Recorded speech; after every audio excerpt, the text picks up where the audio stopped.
Welcome to the new moon energy overview for this new moon in Libra. Wow, 2021. It's so exciting. Are you ready? Okay, it's time to buckle your seatbelts. We're going for a cosmic journey into the frequency field of the new moon in Libra. So the new moon in Libra is always a new moon is powerful, right? So we start at the base level, like what's going on? It's a new moon, it's a new beginning. Okay, first, that's our first layer of paint. On the second layer of paint that we're putting on this beautiful portrait of the frequency field of the new moon in Libra is, what degree is it at? Oh, it's at 13 degrees Libra. So we have the sign Libra, which is cardinal air. So we're like, oh, it's a cardinal new moon, meaning I'm creating a new cycle. In what element? The air element. And what does that cardinal air element govern? Relationships. And what's it ruled by?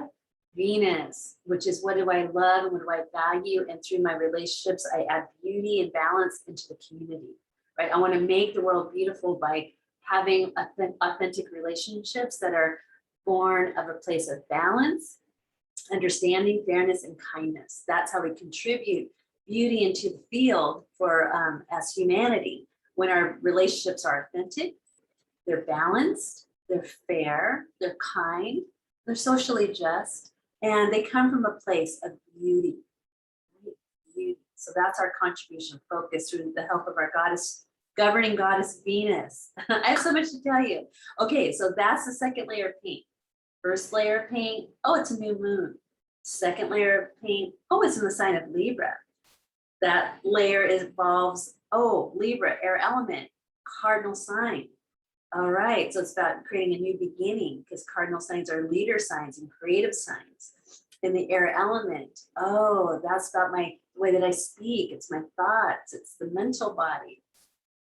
And then Venus says, well, you're going to experience your mental body through your relationships. And Venus is saying, I'm the conductor of the frequency. And I want you to know your worth and your beauty, right? We learned that when Venus was in Taurus as the ruling goddess. But she says, take that knowledge, the gratitude for yourself, because you know your worth and you know your value. And that's who dances in relationship with others, one-to-one. Okay, so now we've got those two layers of paint. We go into the degree. Oh, it's 13 degrees Libra. Okay. For those of you who don't know what the 13th degree of a cardinal sign means, the most powerful sign, the most powerful degree of a cardinal sign, right? So now we've got the most powerful degree of a cardinal sign. We have, it's a Libra, creating a new cycle in our relationships based on our authenticity and knowing our value and our worth. And it's Venusian balance, so it means beauty and kindness and fairness and justice. Okay, so we have all that. Now it's at the most powerful degree of a cardinal sign. So we're like, oh, okay, powerful. Okay, here's our final layer of paint on the new moon frequency vibration of the background of this painting. It happens, the new moon happens hours before Pluto goes direct. And anytime a big transpersonal planet, meaning a collective planet, goes retrograde or goes direct, that's a big deal, right? So now we have Pluto, the furthest planet that we know in our solar system, and who holds the energy of the underworld, like the Lord of the underworld. It's the gateway to soul, moving and changing directions. So now we've got pretty darn powerful, at the most powerful degree, a new moon happening all on its own. And then we add in Pluto to the mix. And those of you who have been following the pathways of the planets, you know that we've had 7 planets in retrograde. Mercury, Jupiter, Saturn, Pluto, Chiron. What else is there? Seems like a lot, doesn't it? Now Pluto is the first, oh, Uranus and Neptune. Now Pluto of that septet, right, is the first one to say, see you guys, I gotta go, I'm moving direct. You guys are still hanging out in the spa, rejuvenating. I've now been here the longest, now I'm ready to set and move forward, taking with you everything that you've been learning since April. So go to my website, winnerladies.com, click on resources where you'll find the blog. And go to April 2021, you'll see the energy of the blog post for Pluto when it first went retrograde in April. And that was around the timing of the new moon in Aries, which began the zodiac year for 2021. So now at the new moon in Libra, it's considered the halfway mark of a zodiac year or the full moon position. So this new moon in Libra with its powerful placement with Pluto direct is in the full moon position of the zodiac year. So we're bringing something very big to the surface. Yeah, I had so much fun looking at the chart. I was like, I have to take a breath, I have to take a sip of water. This big. I'm like, I don't know. I hope I have words for it. Right? During a Mercury retrograde, sometimes I'm like, okay, am I even saying this right? Okay, so now let's get back to full moon position of the zodiac year. Pluto went retrograde at the beginning of the zodiac year, which started during the new moon in Aries, which was April. So they were kind of coinciding at that point. Now the full moon time of the zodiac year, which happens at the new moon in Libra, is happening simultaneously as Pluto goes direct. So you see that they are in deep harmonic relationship together.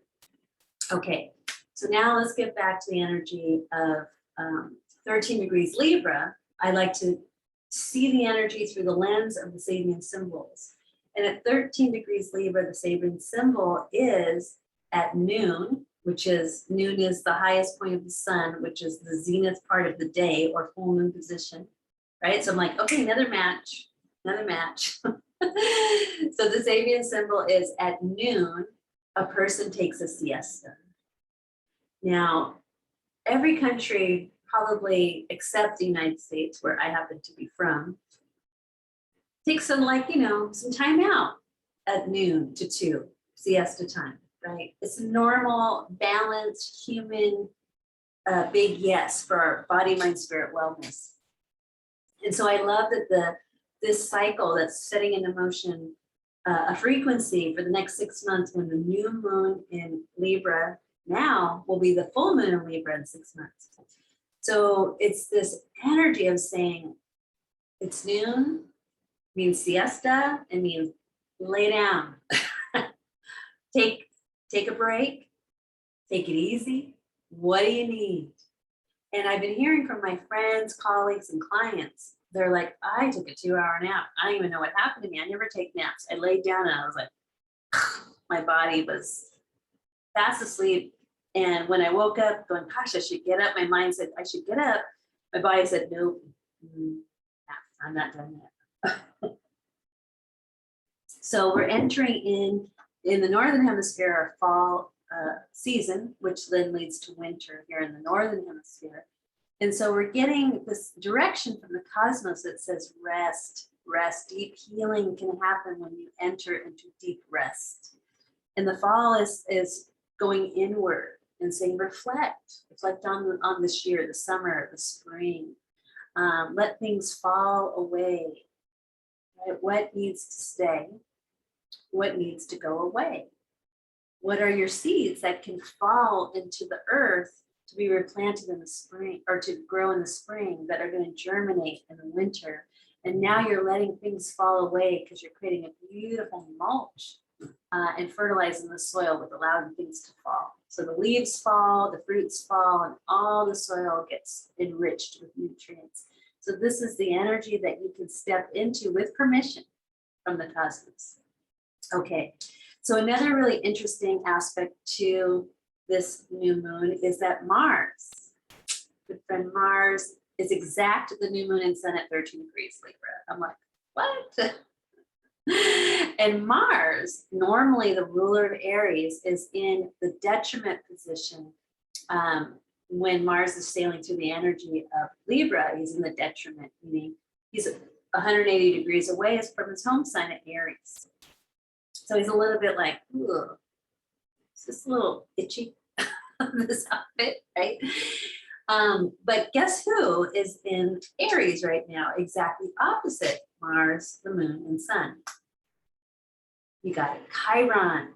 Chiron is holding court in Mars home sign of Aries. And so he sits at full moon position to the sun. So it points, we look across the cosmos and we see, oh, so the Mars divine masculine energy is sitting in the chironic space of healing deep wounds of the I am presence. The identity, who are you really? What's your fire, your passion? What's your courage? Are you brave? It's a time to be brave and courageous, know who you are, what you're made of. And Chiron is healing the fire in that position. And so in that position,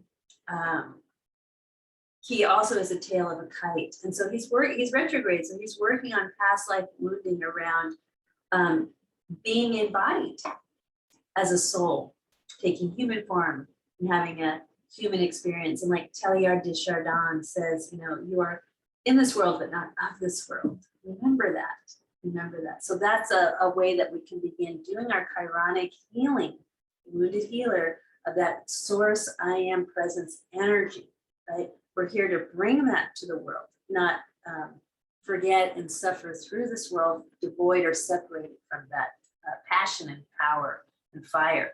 So our divine inner masculine is getting a wellness check with Chiron.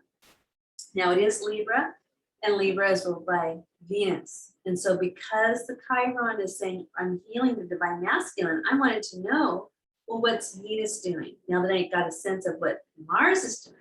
But because Mars is with the new moon and sun, Mars is really spotlight, center stage. But Venus is the ruler, so I wanted to go over and check out Venus. What's she up to at the time of the new moon? Well, she has her own frequency field that she's healing.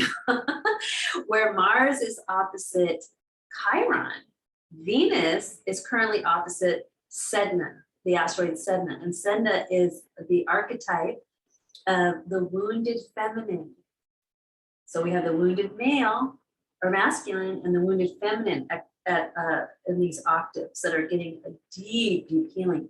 And where's Venus but Scorpio, right? The underworld. She's preparing, she's getting all this understanding, deep wellness checks for her upcoming retrograde at winter solstice in December. And she's going to retrograde in Capricorn. But now she's in an octave with Sedna, who's about to change signs from Taurus into Gemini soon, I believe next year, which will be a big, huge shifting of our archetypal consciousness. So in Sedna, so we have the Sedna in Taurus, which is the kind of that, Sedna's archetype is the abandonment and betrayal of the masculine to the feminine.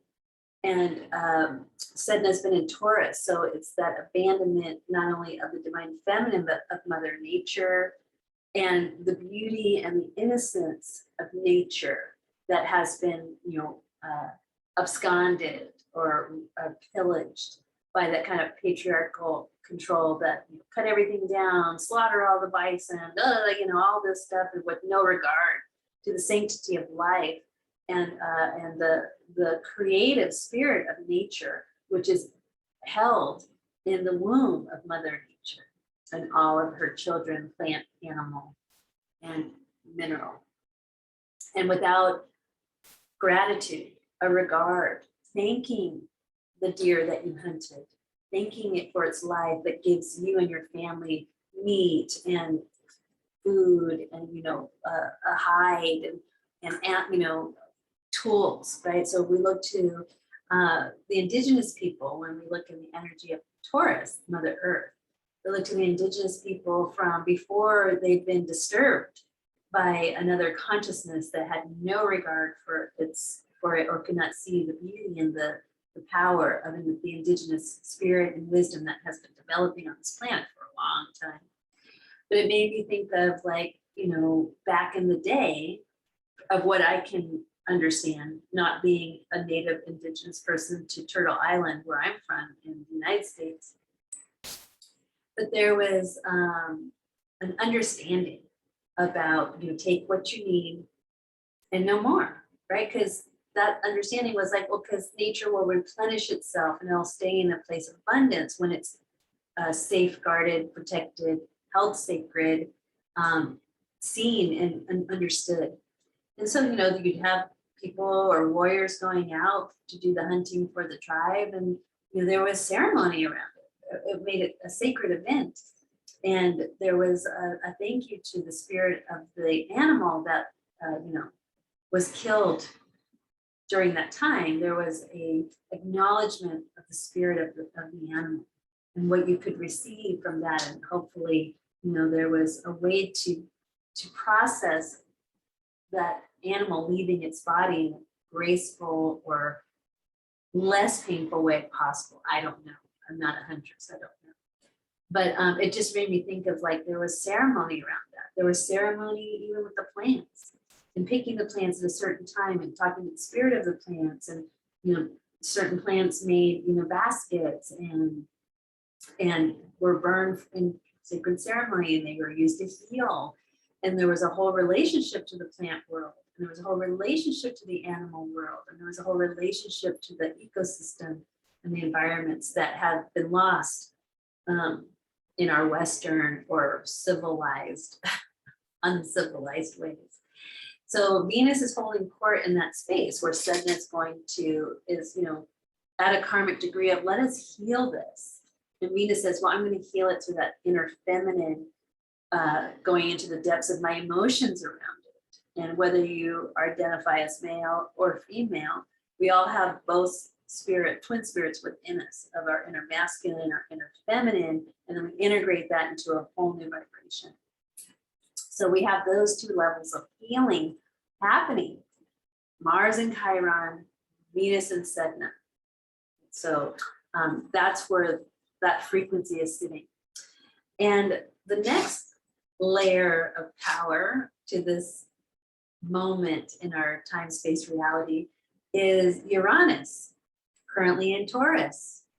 And Uranus is exactly 13 degrees, which is in a yod formation to the new moon, sun, and Mars. So it's like a lightning bolt coming from Uranus. And Uranus energy is lightning, is awakening, is spontaneous, shocking events. He's in the earth sign of Taurus. And even in the Bay Area, we had back-to-back, small earthquakes, which are good because they release pressure along the fault lines. But it's always, I grew up here, so it's like, don't get any bigger, okay?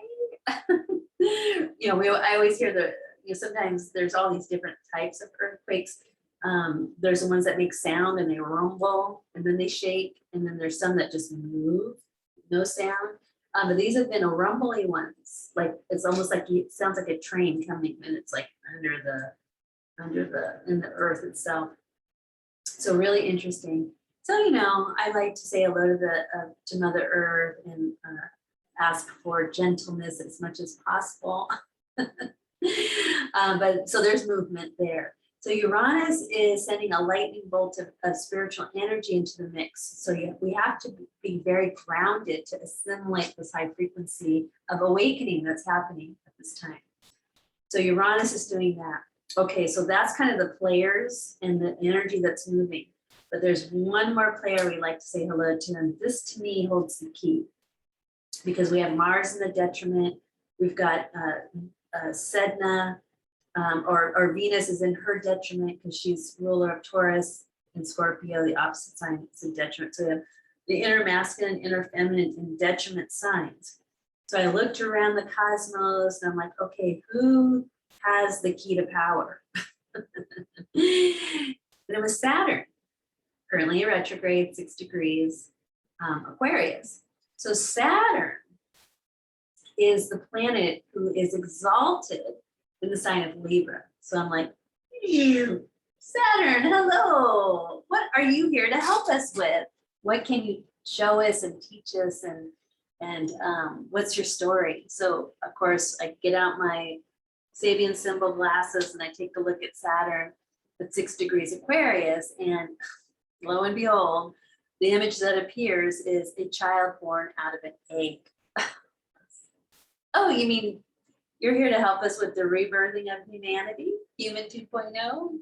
Saturn says, and he's sitting in the future of Aquarius, of the water bear, pouring this consciousness onto the planet at 6 degrees. And 6, if you're into numbers like I am, And I've just been initiated in Tibetan numerology that I'm really into these days. So definitely sign up for Tibetan numerology one-to-one session with me. It's freaking awesome. I love it. 6 is the energy of love and service, right? So 6 is about love.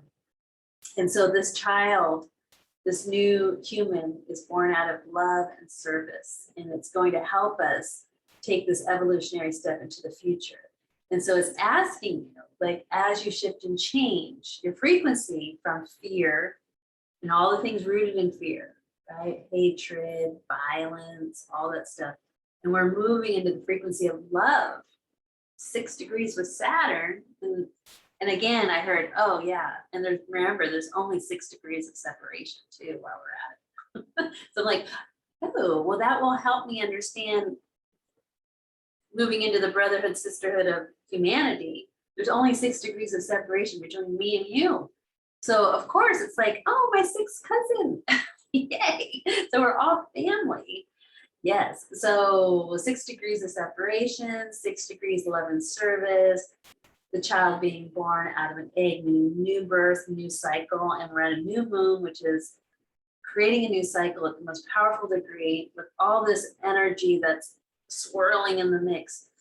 Look to Saturn as the guiding force field, because Saturn is exalted in Libra and his Sabian symbol is pretty amazing. A child born from the egg. So this is the potential and beauty of humanity that is wanting to get interjected in the time-space reality right now. That's the new template. What is possible, the potential and beauty of humanity. It's a time of transmutation or transhumanism. I'm voting for transmutation, transformation. I like that frequency a lot better. It's organic, it's real, it's in alignment with original blueprints. Like, yeah, that's a yeah for me.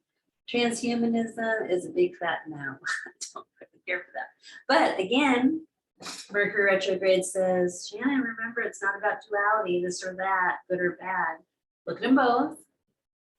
Come into this field and state of neutrality, which from this place I can come into a wider understanding of compassion and empathy, so that I'm not in division with different views of the world, mindsets, agendas, right? That's not my place to find myself. I'm more come to the center, do your kung fu of neutrality, move out of duality, come together as one, move into polarity, in both sides, both are necessary, and attract from the Tao, which is swirling both positive polarity and negative polarity. And that's the vibration that lifts everything and everyone.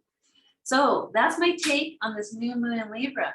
Thank you so much for watching. I'm excited to see your comments and questions. Share this video, subscribe to this channel, connect with me at lunarladies.com. You can get a reading. Of course, I do astrology, and I do a different kind of astrology. It's kind of out of this world.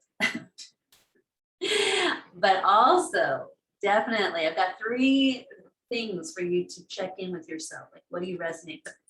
Definitely do a one-to-one astrology reading, and I can take a look at your chart. The Tibetan numerology, which is clearing blocks from your vibrational field, so that you can increase your attraction field to be in alignment with the Tao, universal harmony. And you can gift yourself with an energy medicine course that I've designed for you, the Starseed. It's called Tuning Forks for Starseed. So all 3 links are in the description of this video. Feel free to share it, listen to it a couple of times, go for a walk, or rest. Actually, if you go for a walk, go for a gentle walk. But it is about deep rest, deep healing is wanting to take place. Allow yourself to have it. Give yourself permission. And as my good friend Francine of the Seer's Way says, validate yourself to have that. And that increases your, and the permission to be here. Validate who you are and all your gifts. So I look forward to reading your comments and your questions, and definitely meeting you for a one-to-one session. Let's do it. Okay. See you on the new, my next post will be on the full moon which happens in Aries at Aries 27 degrees. Ooh, star seed on October 20th. Till then, definitely you can follow me on Twitter, follow me here on YouTube, Facebook, it's lunarladies.com. It's a website, Facebook, Lunar Ladies Lifestyle. You can find me on Ko-Fi as well, or club.lunarladies.com is my mighty network. It is open to men and women. So don't be afraid if you're like, Lunar Ladies, why would I join that? Until further notice, that's the name. But I look forward to meeting you, and thanks so much for watching. Bye for now.